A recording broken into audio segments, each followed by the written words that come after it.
Bonjour le Togo, terre de nos aïeux, l'or de l'humanité. Ce matin du samedi 29 mars 2025, alors que nous nous apprêtons à nous souvenir de l'anniversaire de naissance de notre patriarche bien-aimé Philippe Fanoko Kossi Kapodzro, je me suis mis à verser des tonnes de larmes en revisitant les vidéos que j'avais partagées hier sur celui qu'il y a seulement un an nous faisait rêver à la possibilité de notre souveraineté reconquise. C'est alors que je me suis rendu compte du caractère extraordinairement inédit du personnage dont les Togolais ignoraient et continuent d'ailleurs d'ignorer l'incommensurable dimension spirituelle, morale, intellectuelle et physique. Les Togolais, frappés d'une myopie intellectuelle et spirituelle, semblent collectivement ne pas s'apercevoir du don providentiel divin que constituait Philippe Fanoko Kossi Kapodzro pour le peuple togolais dans sa quête pour la libération du joug colonial cinquantenaire que continue de perpétuer le régime militaro-clanique des Gnassingbé. En leur obtenant à son corps défendant l'alternance politique au sommet de l'État à l'issue de l'élection présidentielle du 22 février 2020. En effet, quel homme de Dieu, voire politique dans l'histoire de l'humanité est allé si loin, dans son amour pour la justice et l'équité au profit des peuples, défier les puissances occidentales que représente l'Union européenne. La France et même les États-Unis à leur nez et barbe au siège du symbole représentatif de leurs puissantes institutions que sont le siège de l'UE à Bruxelles en Belgique, du Parlement français à Paris en France et de leurs ambassades à Lomé au Togo. Sans oublier son passage historique sur le plateau des Africa 24 en crachant le feu et la malédiction sur leurs responsables. Qui donc, avant lui, a jamais eu cette pugnace témérité à 92 ans solidement plantée sur ses deux pieds d'aller défier les haineux accents aigus aux colonialistes jusque dans leur état-major en les traitant sans embâche de corrompus se remplissant les poches de l'argent des pauvres Africains dont ils se servent pour développer leur pays au détriment des pays africains pourvoyeurs de ces richesses? Si ce n'est le Christ, qu'il a toujours proclamé comme étant son seul maître et modèle, confère la Sainte Bible face aux pharisiens, maîtres de la loi et à Pilate.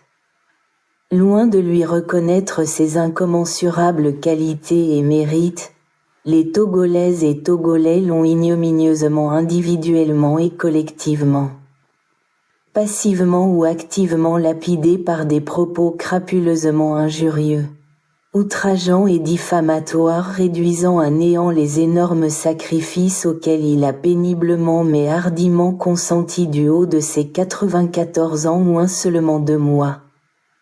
Aggravé par ses rhumatismes et son état prostatique qui le condamnait à traîner à vie un cathéter dont les caprices exacerbaient cruellement sa souffrance de vieillard nonagénaire. Mais, à l'exemple du Seigneur Jésus-Christ, son maître et unique modèle, il a humblement souffert le martyre et a rendu l'âme à son Créateur sur sa croix à Golgotha. Dans un hôtel à Stockholm en Suède dans un froid hivernal impitoyable. Aujourd'hui, à la veille de la célébration de son anniversaire de naissance, tous les Togolaises et Togolais, où qu'ils soient, se doivent de faire leur introspection et mea culpa en reconnaissant leurs crimes individuels et collectifs vis-à-vis de ce grand homme de Dieu dont ils ont ignoré l'immensité de la bonté de cœur à leur profit et lui présenter des excuses aussi bien individuellement que collectivement au prorata du préjudice à lui causer.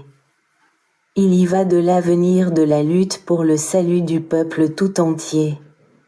Depuis sa tombe où il est en prise avec le diable et les vermines, Gabriel Messan Agbiomé Kodjo, son principal Judas, qu'il a livré à la vindicte populaire par médias et réseaux sociaux interposés de par le monde, dans le seul but de retourner rapidement au pays pour aller occuper le poste de Premier ministre.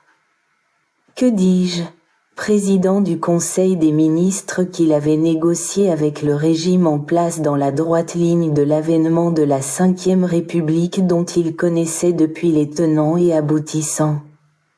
Ce n'est pas moi qui le dis, mais c'est lui-même qui le clamait haut et fort aux Togolais qui n'avaient rien compris et au monde entier qu'on lui avait proposé d'accepter le poste de Premier ministre avec plein pouvoir.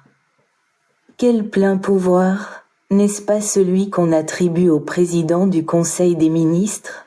Agbiyome Kodjo, disais-je, doit être le premier à présenter à titre posthume ses excuses publiques aux Togolais dont il a si longtemps abusé de la bonne foi, sinon de la naïveté. C'est le refus du prélat nonagénaire de rentrer au pays, tant que les tenants actuels du pouvoir seront en place, qu'il a fait sortir de ses gongs et pousser à lâcher ses chiens affamés à nos trousses.